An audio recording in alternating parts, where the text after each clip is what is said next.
2027 के बाद जो भी एफआईआर होगी इसको 3 साल के अंदर ही सुप्रीम कोर्ट तक न्याय देने की व्यवस्था इस कानून से हो जाएगी।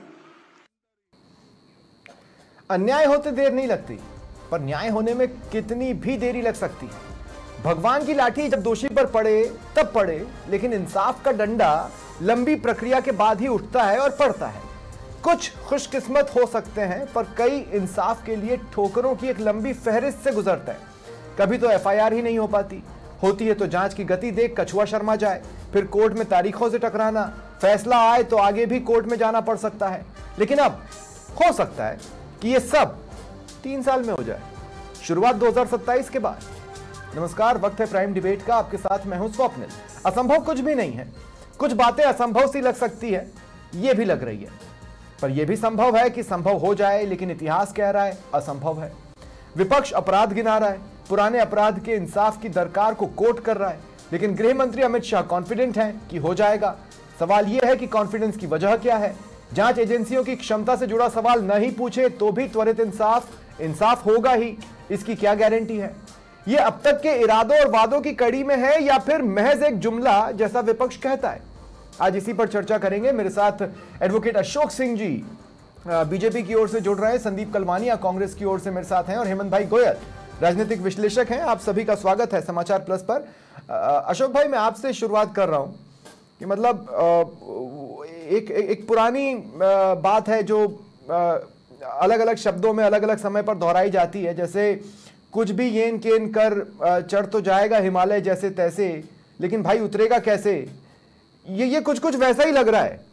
मतलब एक तो 2027 के बाद, और उस पर भी फिर ये कि साहब आप देखना कि 3 साल में सुप्रीम कोर्ट तक का सफर भी तय करके इंसाफ आ जाएगा। ये कैसे पॉसिबल है? इसको जुमले की श्रेणी में क्यों ना रखा जाए? देखो कि स्वप्निल जी, अमित शाह जी इन 3 महीने में राजस्थान के अंदर 3 बार आए, और वो कहीं न किसी प्रकार से चाहे सहकारिता के माध्यम से हो या बच्चों को हो या नेत्र जो महाविद्यालय जोधपुर में खोला गया हो, इन प्रक्रियाओं को किया गया। और चाहे एमयू के बारे में होता है, धरातल पर हमने कहा। जहाँ तक आपने प्रश्न किया है कि इन 3 कानून से संबंधित, यदि 3 कानून लेके आए जो कई सालों की, कई जो आजादी से पहले के जो कानून बने हुए, तो उनमें प्रावधानों को कुछ को समाप्त किया है, कुछ को नए जोड़े, कुछ अमेंडमेंट किए गए। अब आप कहो कि इस कानून के लागू होने के बाद में क्या 1 साल लागू हो गया, क्या इसमें बेनिफिट मिला? तो 1 साल उन्होंने 2 उदाहरण दिए। एक तो कहा कि चार्जशीट जो फाइल होती है वो 50% राजस्थान के अंदर जल्दी पेश होगी। दूसरा कहा कि सजा का दर था, वो सजा का दर भी 50% के लगभग होगा, उसको 90% तक करेंगे। तो इस कानून के लागू होने के बाद कानून लागू होगा। कानून लागू होने के बाद भी क्या इनके लिए पुलिस जो जांच एजेंसियां होती है, उन जांच एजेंसियों को क्या पूरा कुछ काम दिया, उनके पास में फंडिंग दी, या जो आधारभूत जो संरचनाएं होती है, चाहे लेबोरेटरी से संबंधित मामले, वो करी न करी। तो उन्होंने कहा कि 2020 में ही हमने नेशनल फॉरेंसिक की लेबोरेटरी की बढ़ा ली, क्योंकि ये कानून लाने से पहले।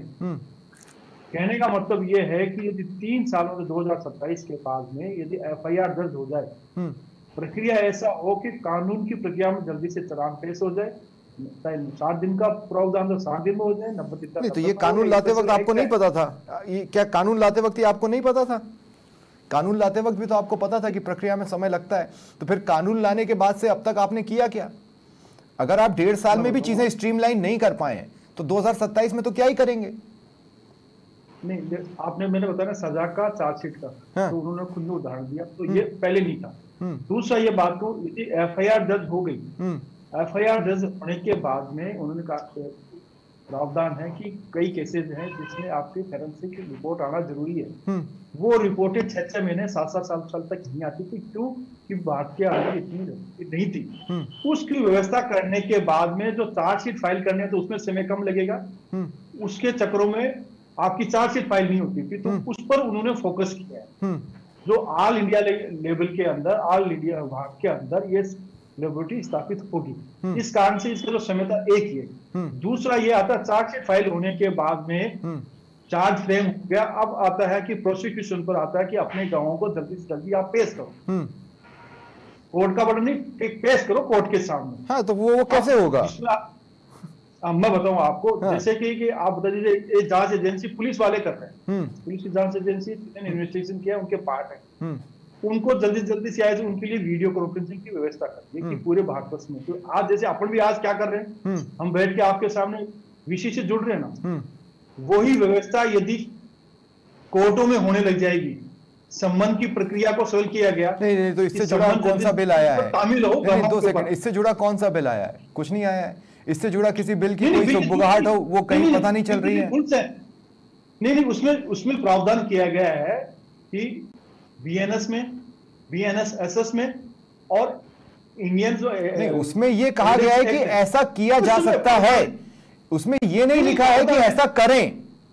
दोनों बातों में जमीन आसमान का अंतर है अशोक भाई, आपने भी पढ़ा है, मैंने भी पढ़ा है। नहीं, मैं बताऊं आपको, प्रैक्टिकली बात बता रहा हूं। सपोज करो कि जेल से आज एक्यूज को किसी कारण से आ नहीं पा रहा या व्यवस्था नहीं हो पा रही, उसको एक्यूज वहां नहीं आ पाता, गवाह आया हुआ है, उसकी वीडियो कॉन्फ्रेंसिंग की व्यवस्था हो जाएगी तो गवाह का बयान हो जाएगा। उसका एडजमेंट होने के, मतलब स्थगन होने के, एडजमेंट होने के कम चांसेस है। तो ये व्यवस्था करने का काम किया। गवाहों पर तामील कैसे कराई जाए और उसको त्वरित रूप से कैसे कराई जाए, उसमें भी इस एक्ट के अंदर प्रावधान किया गया। तो इन्हीं को देखते हुए किया गया है। बाकी सपोज करो कि किसी डॉक्टर की आपकी, फिर मेरा एक सवाल है, फिर अशोक भाई मेरा एक सवाल है, मैं ये कह रहा हूं कि 2014 में आपने कहा कि 6 महीने में रॉबर्ट वाड्रा जेल में जाने वाला है, ठीक है? आपके आते ही 6 महीने में रॉबर्ट वाड्रा जेल में जाने वाला है। आपके आय को 11 साल से ज्यादा हो गए, रॉबर्ट वाड्रा जेल में नहीं गए, उन पर कोई दोष सिद्ध नहीं हुआ, और ऐसी लंबी फहरिस्त में निकाल सकता हूं। ये तो आपकी जांच एजेंसियों की काबिलियत है साहब। नहीं, देखो मैं बताऊं आपको, स्वप्निल जी आप सुनिए, देखिए रॉबर्ट वाड्रा वाला केस के अंदर आप देखेंगे तो उसमें क्या है, उसको कोर्ट में चैलेंज किया गया as a FIR, as a preliminary inquiry को उसको चैलेंज किया गया, वहां स्टे। तो कोर्ट के पार्ट में किसी को स्टे मिलता तो सरकार का पार्ट नहीं होगा, कोर्ट ने स्टे। मतलब आप ये 3 साल जो कह रहे हैं कि अगर कोर्ट से स्टे नहीं मिला, न्यायपालिका कोर्ट में तो ये सारी प्रोसीजर्स आ ही सकते हैं ना। आप 3 साल कमिट कर रहे थे, मतलब चोरी हो, डकैती हो, बलात्कार हो, या फिर कोई सा भी क्रिमिनल केस हो या सिविल केस हो, आप कह रहे हो 3 साल में करो, तो इंसाफ ही डिलीवर होगा? ये कैसे पॉसिबल है? ये वो कोर्ट का पार्ट है। जहां तक सरकार का पार्ट है कि गवाह आप जल्दी से जल्दी से लेके आइए, सरकार का पार्ट फैसला कराना सरकार का नहीं, कि डिलीवरी का काम है, जो भी जल्दी हो सकता है संबंध शामिल करवाना, ये सरकार का काम है, वो सरकार अपने स्तर पर कराएगी। फोरेंसिक सारे इस के साथ रहेगा क्या? ठीक है, जल्दी पेश हो जाए, ठीक है, वो करवा दे। नहीं, लेकिन एक सवाल और मैं लूंगा अशोक भाई, उसके बाद फिर मैं संदीप कलवानिया जी के पास जाऊंगा।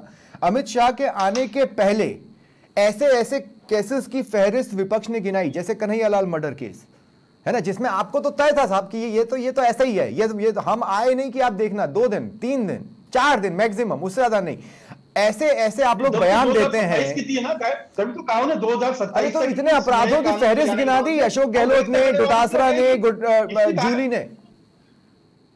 अरे इनके ये तो पॉलिटिकल स्टेटमेंट दे रहे हैं। हम तो कह रहे हैं कि जल्दी से जल्दी क्यों, ये 27 की डेडलाइन दी है ना, कि यदि ये सब चलता रहा तो 27 के बाद मैं कह रहा हूं जैसे 48 घंटे में उन्होंने आरोपी पकड़े, तो कम से कम 1.5 पौने 2 साल 3 साल में इंसाफ तो दिला दो।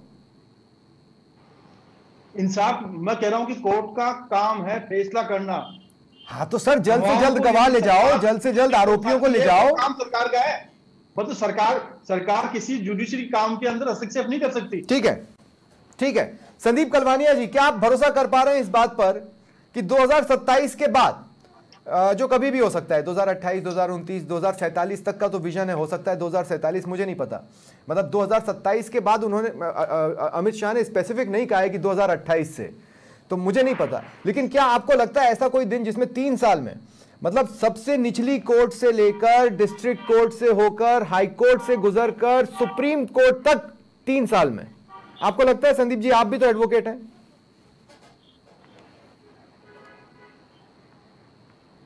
संदीप जी आप शायद म्यूट पर हैं।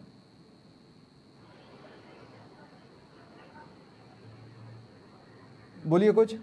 देखिए बड़ा ही विचित्र मामला है। देश के गृह मंत्री जिस हिसाब से जो बयान दे रहे हैं वो बड़ा ही हास्यास्पद बयान है। वो कह रहे हैं कि 2027 के बाद में, तो निश्चित रूप से आपका अभी कहना है कि 2047 तक का इनका विजन ही है।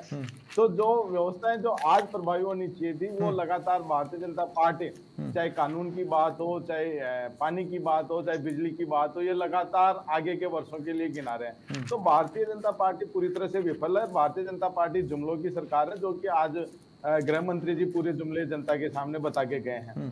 आप देखिए राजस्थान में जो मुख्यमंत्री जी हैं उनसे न तो गृह विभाग संभल पा रहा, न ही राजस्थान संभल पा रहा है। और प्रदेश में जो संवेदनशील सरकार जो संवेदनशीलता खो चुकी है और जनता की सुनवाई ठप है। आप देखें अभी उदयपुर में एक नाबालिग के साथ मंडाओं में जो कांड हुआ था उसमें 3.5 महीने बाद तो FIR ही दर्ज नहीं हुई पाई।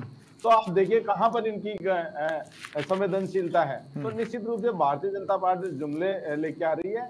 और इन्होंने आप देखें कि ये जो कह रहे हैं कि नहीं, पर टेक्निकली जो अशोक सिंह जी कह रहे हैं उसमें गलत क्या है? अशोक सिंह जी ये कह रहे हैं कि अगर हम चार्जशीट जल्दी बना पाए, नहीं सुनिए संदीप भाई मैं उसी बात पे आ रहा हूँ। अशोक सिंह जी कह रहे हैं कि कानून का जो काम है वो जल्दी डिलीवर करने का काम सरकार का है, हम त्वरित न्याय करेंगे। नहीं, मैं बिल्कुल गलत है, इनकी बात से सहमत नहीं। इन्होंने आप देखें कि 2 साल में कितने इन्होंने कोर्ट खोली है, कितने जजेज की इन्होंने नियुक्ति की है। आज राजस्थान में अधिकांश पदों पे जजेज की वैकेंसियां खाली हैं। पुलिस महकमे में पुलिस के अधिकारियों की, कांस्टेबलों की, बीट प्रभारियों की, IO की, इनकी वैकेंसियां खाली हैं। और हाई कोर्ट की बात करें तो हाई कोर्ट में अपने राजस्थान में 50 जजेज की वैकेंसियां हैं, जो फिलहाल 42 ही काम कर रहे हैं। 8 वैकेंसियां अभी भी वैकेंट है। तो जब तक आप इन चीजों का पर काम नहीं करेंगे तो संदीप भाई आप भी कमाल है। मतलब आप कमाल इसलिए हैं क्योंकि जांच एजेंसियों की क्षमता पर तो आप भी बात नहीं कर रहे। मतलब आप ये बताओ, CBI हो या ED हो या कोई भी हो, उनकी जो डिलीवरी है वो तो सदियों से बेकार चली आ रही है। हम लगातार कह रहे हैं ना हम लगातार कह रहे हैं, मैं उसी बात पे आऊंगा दोबारा से। हम लगातार कह रहे हैं कि ये संवैधानिक संस्थाओं का कमजोर करने का काम तो भारतीय जनता पार्टी। अरे पर उनका परफॉर्मेंस तो आपके अंडर में भी खराब था। खराब ही नहीं बल्कि निम्न स्तरीय था। बहुत अच्छा था। आप अरे कुछ नहीं था भाई साहब। आप जैसे नहीं कैसे आपके कहने से थोड़ी होगा, यहाँ बैठ के माइक पे बोलने में, एयर पे बोलने से थोड़ी होगा। अच्छा आप देखें 2005 में हम right to education, right to information लेके आए। आज क्या हासिल कर दिया इन लोगों ने 11 साल में? नहीं, 2009 से 2014 तक CBI की डिलीवरी कितनी थी? आप देखिए लगातार बहुत अच्छी परफॉर्मेंस थी हमारी। डिलीवरी कितनी थी केस सॉल्व करने की और सजा दिलाने की? एक पार्टी विशेष को हमने टारगेट नहीं किया था। आप चाहे आज ED हो चाहे CBI तो इनकम नहीं, आपने बहुत सारी पार्टियों को टारगेट किया था। मायावती को आपसे शिकायत थी, मुलायम सिंह को आपसे शिकायत थी, आपने किसी एक पार्टी को टारगेट नहीं किया था। कार्रवाई की। अब आप देखिए, आप राजस्थान की जो अपन बात करें, राजस्थान में लगातार अपराध बढ़ रहे हैं। आज गृह मंत्री जी आए हैं तो उनको आगे का विजन नहीं बताना था। जो वर्तमान में चाहे दुष्कर्म के मामले देख लो, चाहे महिला अत्याचार के 24.80% की बढ़ोतरी हुई है। महिला अत्याचार भी बढ़े, नाबालिगों के साथ दुष्कर्म के मामले 13.17% की बढ़ोतरी हुई है। पोस्टों के मामले बढ़े हैं, दलितों के अत्याचार के मामले बढ़े हैं। और आप देखें पुलिस महकमे के पास आज ऐसे संसाधन नहीं है। अभी हाल ही में ठीक है, एक सवाल और संदीप भाई, एक सवाल और संदीप भाई, एक सवाल और है। दूसरी बात सुनिए, एक सवाल और है, सप्लीमेंट्री डाल रहा हूं। संदीप भाई सुनिए तो सही, मैं आप इसको मेरा सप्लीमेंट्री मान लीजिए। मैं ये कह रहा हूं कि ये जो नए आपराधिक कानून आए, संदीप भाई सुनिए प्लीज, संदीप भाई एक सवाल और है, प्लीज सुनिए। मैं ये कह रहा हूं कि ये जो नए आपराधिक कानून आए, टीवी डिबेट्स में तो कांग्रेस प्रवक्ताओं ने उस पर बहुत कुछ बोला, लेकिन संसद में जब ये कानून आए थे तब उस पर कांग्रेस ने कोई इनपुट डालने की जरूरत महसूस नहीं की थी। अब आप एडवोकेट हैं तो आपने पढ़ लिया होगा, लेकिन क्या कांग्रेस ने पढ़ा है नए आपराधिक जो कानून आए उनको? देखिए, जो कानून आए हैं उसमें हमने लोकसभा में भी आपत्ति दर्ज करवाई थी। आप देख लेना, चाहे आप रिकॉर्ड उठा के। दूसरा जो हम कह रहे हैं कि इनमें कोई इनके डिस्पोजल का इनके कोई लिमिटेशन नहीं है। आप देखिए 3 साल ये बता रहे हैं, कोई सा भी एक क्लोज उठा के बता दें भाई ये 3 साल में हम इस हिसाब से कर देंगे। ठीक है, यही बात ये अभी अशोक जी कह रहे हैं कि फोरेंसिक जो एक्सपर्ट है, आज राजस्थान में एक फोरेंसिक के इनका एक्सपर्ट की कोई वैकेंसियां हो या कोई रिक्रूटमेंट में इन्होंने भर्ती की हो तो ये बता। ठीक है, दूसरा एक मिनट संदीप भाई, मैं नेक्स्ट राउंड में आपके पास आऊंगा। मुझे अब हेमंत भाई को भी एक बार डिबेट में शामिल कर लेने दें, मैं नेक्स्ट राउंड में आपके पास आऊंगा। 2 बहुत वाजिब पॉइंट्स जो आपने उठाए हैं हेमंत भाई गोयल। देखिए, सुनने में क्या ना, सुनने में बहुत अच्छा लग रहा है कि निचली कोर्ट से लेकर सुप्रीम कोर्ट तक का सफर 3 साल में तय कर इंसाफ दिला दिया जाएगा। नो डाउट, नो डाउट, इसको सुनने में बहुत अच्छा लग रहा है। लेकिन मसला यह है कि आप जजेस की पोस्ट देखिए, कितने जजेस अभी कहां कहां पर नहीं है, कितने खाली पद पड़े हैं हमें पता है। उसके अलावा पुलिस में कितने खाली पद पड़े हैं हमें पता है। इस बात के कितने चांसेस हैं कि ये जो बात अमित शाह ने कही है वो जुमले की कैटेगरी में बदल जाए? देखिए स्वप्निल जी, ये बिल्कुल आप सही कह रहे हैं कि जो ये कानून लाए है बीजेपी सरकार, वो बहुत बड़ी चुनौती है, इसमें कोई शक नहीं है। मैं कांग्रेस के प्रवक्ता मेरे मित्र संदीप कलवानिया की बातों से भी सहमत हूं, ऐसा नहीं है। लेकिन अब आप बताइए कि 160 साल पुराने कानून को खत्म करने का काम बीजेपी ने किया ना, और नए 3 कानून वो लेके आई। अरे भाई, आप भूल जाते हैं कि धारा 370 कश्मीर में जब हटाया, कोई कल्पना कर सकता था कि धारा 370 को हटाया जाएगा? और किस तरह विपक्ष के लोगों ने और फारूक अब्दुल्ला ने, शेख अब्दुल्ला ने कहा कि यहाँ पर खून की नदियां बह जाएंगी, लाशें हो जाएंगी। लेकिन हुआ, अमन चैन हुआ, कश्मीर में कायम हुआ, सब कुछ हुआ। आज जम्मू कश्मीर देश का स्वर्ग बन गया। अब आप देखिए, जनधन खाते कोई अभी तो नहीं बना अहमद भाई, मुझे नहीं लगता कि अभी बना है। अभी लेह लद्दाख वाला जो सिनेरियो है वो सबके सामने है, लेकिन चलिए ठीक है, वो इधर पॉइंट है। हाँ। बन गया, वो खामियां हो सकती है स्वप्निल जी, मैं ये नहीं कहता 100% कि बिल्कुल सही। अब आप देखिए, जनधन खाते खुले, आप देखिए हमारी बहन बेटियां किस तरह खेतों में शौचालय जाती थी, किस तरह वो शर्म के बारे किस तरह उनके हाल होते थे। घर घर शौचालय बने ना, पक्के आवास बने ना, तो काम हुए। मैं कहता हूं कि मैं नहीं मानता कि 2027 तक हम ये अचीव कर पाएंगे, लेकिन प्रयास शुरू हो गए ना। और सरकार की अगर बिल पावर है। नहीं 2 सेकंड, प्रयास कैसे शुरू हुए हेमंत भाई? मैं जानता हूं अभी भी लोगों को FIR कराने में एडी चोटी का जोर लगाना पड़ रहा है, स्ट्रगल करना पड़ रहा है। तो ये प्रयास कैसे शुरू हुए? मैं एग्री करता हूं, लेकिन अब आप केवल ये कहकर तो खारिज नहीं कर सकते कि सब कुछ नहीं हो सकता, कुछ नहीं हो सकता तो फिर कुछ भी नहीं हो सकता। लेकिन जब हो सकता है तो हो सकता है। तो इसलिए पॉजिटिव है कि अगर प्रयास सरकार करती है तो उसका वेलकम करना चाहिए। ठीक है, 2027 की डेडलाइन सरकार ने दी है, उसका हमें इंतजार करना चाहिए। लेकिन हाँ, मैं कह सकता हूं कि ये बहुत बड़ी चुनौती है, बहुत बड़ा चैलेंज है। लेकिन अब जब इस तरह की बातें हुई हैं, अब जब खुद उन्होंने ये फिगर्स दे दिए कि राजस्थान की हम बात कर ले, जहां पर 42% लोगों को सजा मिलती थी, उनको अब 60% उनका हो गया, 50% नहीं। लेकिन क्या सिस्टम इस दबाव को सह पाएगा हेमंत भाई? देखिए ऑलरेडी ओवरलोडेड है ना, या ओवरबर्डन्ड है। अब मसला यह है कि इंसाफ अपने आप बहुत सिंपल सा फैक्टर चलता है इंसाफ में कि भले ही 10 दोषी छूट जाएं, लेकिन एक निर्दोष फंसना नहीं चाहिए। 3 साल आप इतना तेजी से चलाएंगे तो फिर कहीं ऐसा तो नहीं कि पेच पे पेच आते जाए और एक एनार्की सी बन जाए। स्वप्निल जी, संसाधन बढ़ाने होंगे, निश्चित रूप से बढ़ाने होंगे। अगर सरकार को अपना टारगेट अचीव करना है तो बहुत कुछ करना पड़ेगा। केवल कहने भरने से कुछ नहीं होगा, वरना तो वो जुमले ही साबित होंगे। इसलिए बहुत सारी कोर्ट्स उनको खोलनी पड़ेंगी। अब हालांकि उस दिशा में 2020 में इन्होंने national forensic science laboratory university खोली है, उसके तहत बहुत सारे कॉलेज भी खोले हैं, वहां पर युवा वैज्ञानिक तैयार हो रहे हैं। उस दिशा में प्रयास हो रहा है। लेकिन बिल्कुल सही कह रहे हैं, कांग्रेस के प्रवक्ता भी सही कह रहे हैं कि ये जुमलेबाजी साबित होगी अगर हम उस तरह से उस दिशा में उस गंभीरता के साथ उतने संसाधन अगर हम जनरेट नहीं कर पाए, वो काम नहीं कर पाए, तो निश्चित रूप से ये जुमलेबाजी साबित होगी। ठीक है अशोक भाई, मैं आपके पास इस सवाल के साथ आ रहा हूं। एक तो ऑलरेडी आप लोग आरोपों के घेरे में हैं जजेस के नियुक्ति पैटर्न को लेकर। दूसरा यह है कि जितने पद खाली पड़े हैं उनको लेकर आप कुछ स्पेसिफिक कर रहे हो, ये दिखता नहीं। जितने नए कोर्ट्स खोलने का आप लोगों ने वादा किया था, आप उसके आसपास तो छोड़िए, दूर दूर तक दिखाई नहीं देते। जिन चीजों को आपने फास्ट ट्रैक करने का वादा किया था, वो फास्ट ट्रैक मोड पे पहुंची कि नहीं पहुंची, इसका कोई रिकॉर्ड नहीं है, कहीं अवेलेबल नहीं है। मैंने आज ढूंढने की कोशिश की। दूसरा यह है कि किसी भी मतलब 2026 के कैलेंडर में तो इसके लिए कोई परीक्षाओं का भी प्रावधान नहीं है। मतलब आप पुलिस की भर्तियां टोटल 100% निकालकर पेंडेंसी खत्म करने वाले हो, या ऐसा कोई कैलेंडर नहीं है। तो फिर आपका कॉन्फिडेंस इतना ज्यादा हाई क्यों है?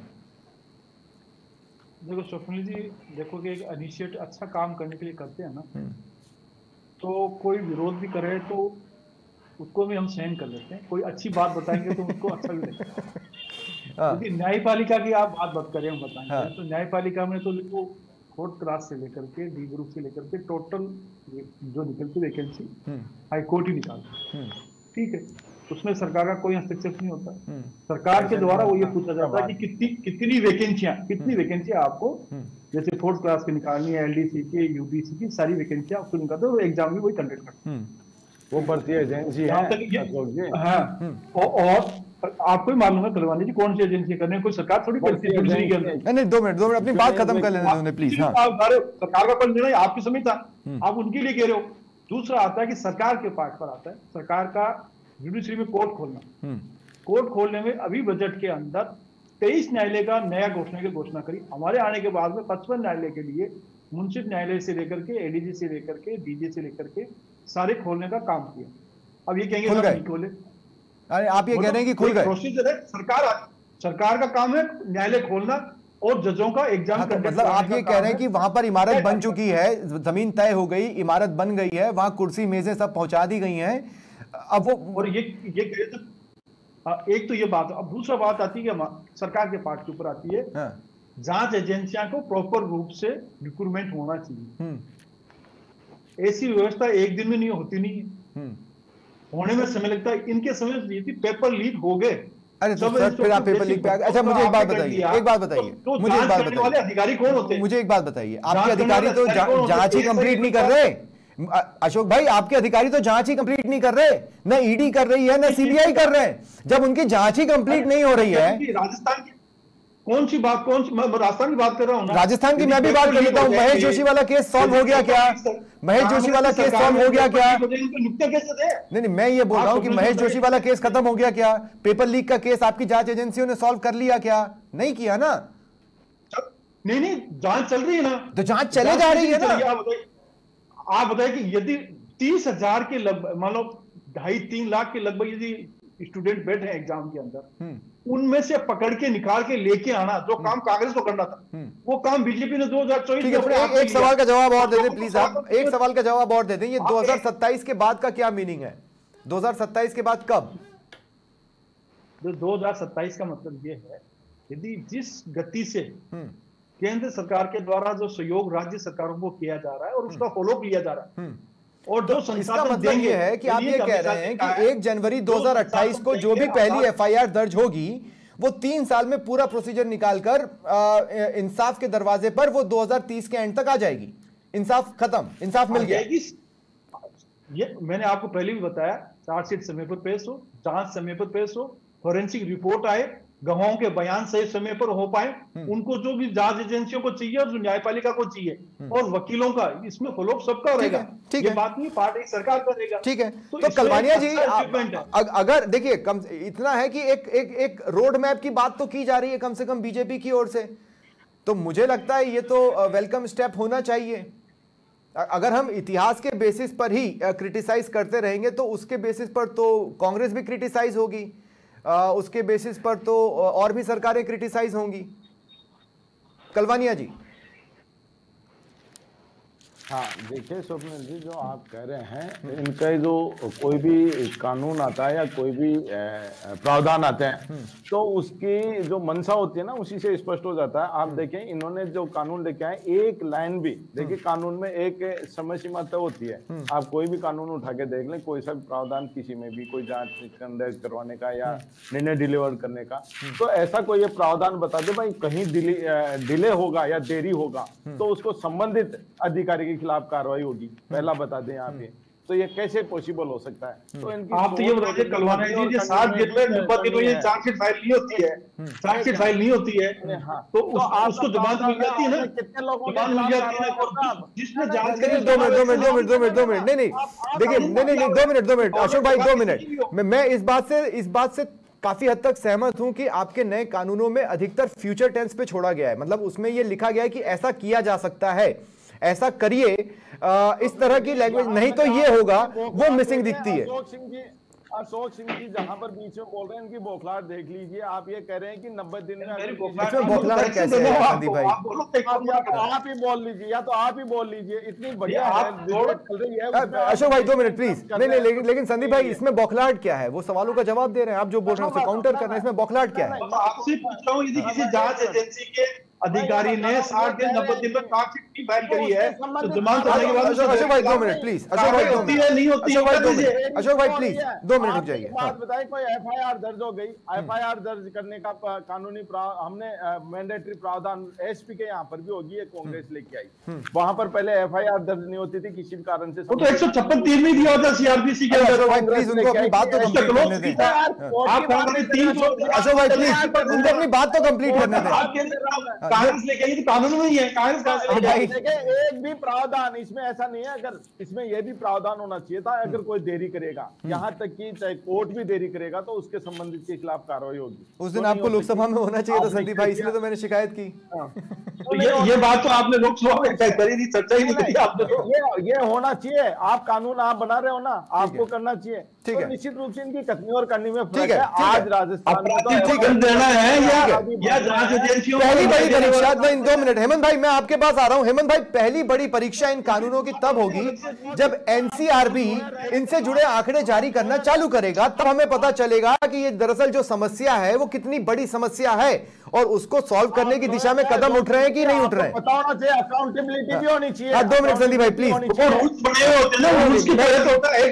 आप दोनों रुक जाइए प्लीज, रुक जाइए। आप दोनों वकील हैं और ये कोर्ट नहीं है, आप लोग आपस में लड़ पड़े। 2 मिनट रुक जाइए please, please please please please please. Hemant भाई क्लोजिंग कमेंट, आपने मेरा सवाल सुना।